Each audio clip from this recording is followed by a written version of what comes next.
Portability, if that is something that is of a concern to you, this, my friends, is definitely what you want to check out. Hey everyone, it's Andy Baryer, Handy Andy from handyandymedia.com.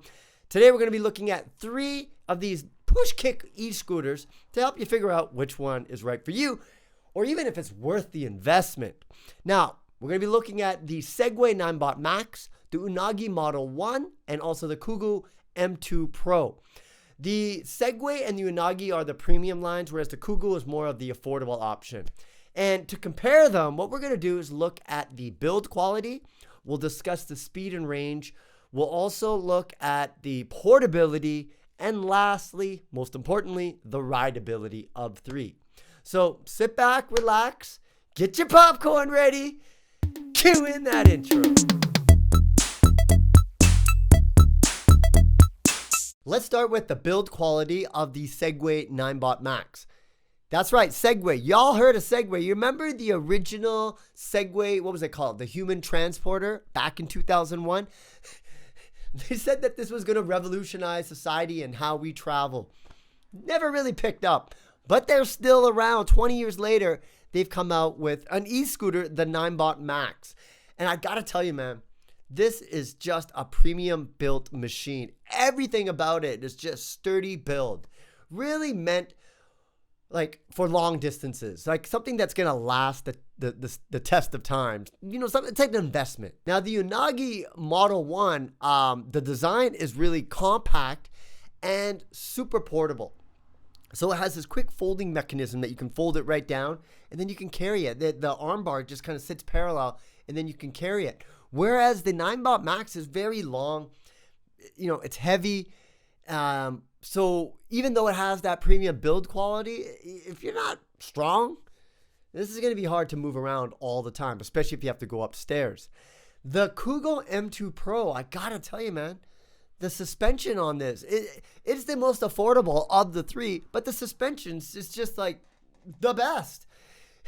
It like literally just kind of has shock absorbers, and it can absorb going all these different types of bumps.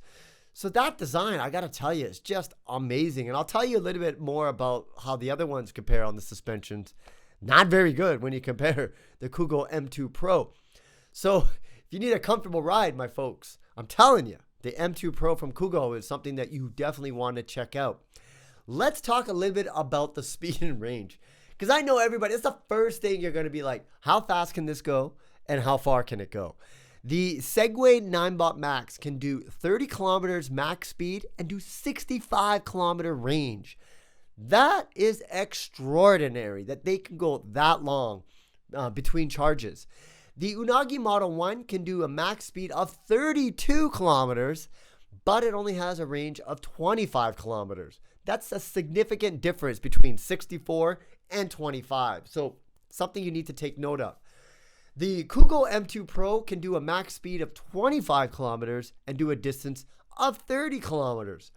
So when you consider what you're paying, you're getting decent speed and decent range for a significantly cheaper price with the Kugoo M2 Pro. So that's something you might want to consider depending on how you plan to use it. Let's go ahead and talk about the portability of the 3. I kind of mentioned this with the Segway Ninebot Max premium material, but the problem is this thing is heavy. So the Segway Ninebot Max weighs 41 pounds. So that's going to be significant, especially if you have to go upstairs. You know, you can carry it with one hand, but it gets tiring. So it's something to keep in mind. Whereas the Unagi Model One comes in at 24 pounds. Think about that. 41 pounds, 24 pounds. That's a big difference. And because the Unagi one has that quick folding mechanism where you can just quickly fold it and grab it, like portability, if that is something that is of a concern to you, this, my friends, is definitely what you want to check out. Now, the Kugoo M2 Pro also has a fold down and is quick to carry, but it's in the 30-pound range. So it's kind of in between both of them, which is not bad. Considering, you know, again, what you pay for, the weight, the distance, the speed, it's all right. It's probably, you know, not my first pick, unless we're talking suspensions, but you can still carry this around with you wherever you go. If portability is a concern, I'm telling you, Unagi Model 1 has the best design for portability. It's lightweight. If you take other forms of transit, say you take the bus, you take the cab, an Uber, or even like the SkyTrain here in Vancouver, British Columbia, the Unagi Model 1 is something you definitely want to consider because, man, that thing is portable. You can just take it into a store, grab something quickly, and then put it back out, and boom, away you go. Again, something you definitely want to consider in the terms of portability. Now, let's talk about rideability, folks. Tough job I got, eh? Got to go and ride these e-scooters and tell you how it is. The Segway Ninebot Max is a freaking comfortable ride. It is huge. It's got lots of space on the deck for you to, put your feet on and you just go. It's great if you're going to try to ditch your car and you want another form of transportation. You got these nice bike lanes. Man, you are just going to give her with this machine. Again, 65-kilometer range. You can't go wrong. It is a commuter vehicle in that sense. So great riding. You know what? The shocks, not the best, but the tires will absorb the shocks. So it's still a decently comfortable ride. The Unagi Model 1 is not a comfortable ride, okay? You're making compromises for that portability and the lightweight. It has like zero shock absorption. If you go on cracked streets, it's a bumpy ride. You actually have to be very focused and control it because it's just not comfortable, If you're on a nice bike lane or something like that, man, it's going to be amazing. So you got to take that into consideration. The ride is going to be a little bit bumpy if you're on some type of rougher terrain.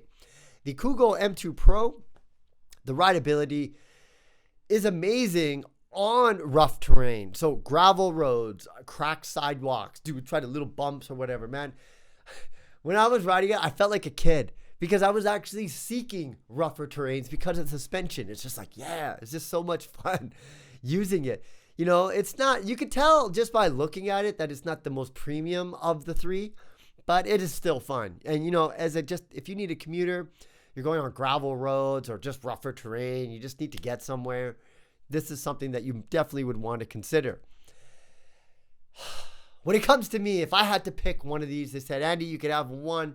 Which one are you going to pick? I'm going to pick the one that I would use the most. And to be honest, I think I'm going to go with the Unagi Model 1. And here's why. The compact form factor of that, man, I could just see myself using this to get somewhere. I can just fold it. I'll carry it with me, go inside a store, maybe buy some milk or whatever, and then, just grab it and carry it back. This is the problem about these e-scooters, that they have no storage area, and you have to have both your hands. So you can't have like a water bottle. Basically, you got to wear a backpack if you want to store or pick up like groceries or something like that. You got to wear a backpack with one of these, which I could do, with that portable design. I kind of think that it would add some value in my life. If I had the Unagi Model 1, I would probably use it. I might even use it to go to the gym when my plantar fasciitis is really kicking in on my feet. That's all from the jump rope, which is a whole other story. Folks, if you are in the market for an e-scooter, take a look at one of these three. If you need a commuter vehicle and you don't have to go upstairs and you can handle a little bit of weight, I'm telling you, the Segway Ninebot Max is a beautiful machine. Just like, that's the one that I really want, but just because of the weight and the portability, I'm going to lean over to the Unagi Model 1 because it's just something that, even though the ride's not as comfortable, it's just something I can see myself using because of that portability. The Kugoo M2 Pro, if I was looking for an e-scooter under $1,000, I could probably consider it. It's a little bit bigger and bulkier than I would like. But yeah, I think for a lot of people, it might be something worth considering, especially if you're going to be using it on rough terrain. Folks, I hope you enjoyed this review of these three e-scooters. If you have any questions, concerns, thoughts, opinions, leave them in the comments below. If you want to get more information about me, you can go to my website, handyandymedia.com. Don't forget to subscribe to this channel and like this video. It really, really helps. Leave comments, and I'll get back to you. That always helps the algorithm as well. Folks, it's Andy Baryer, Handy Andy, signing out. See you again next time. Bye for now.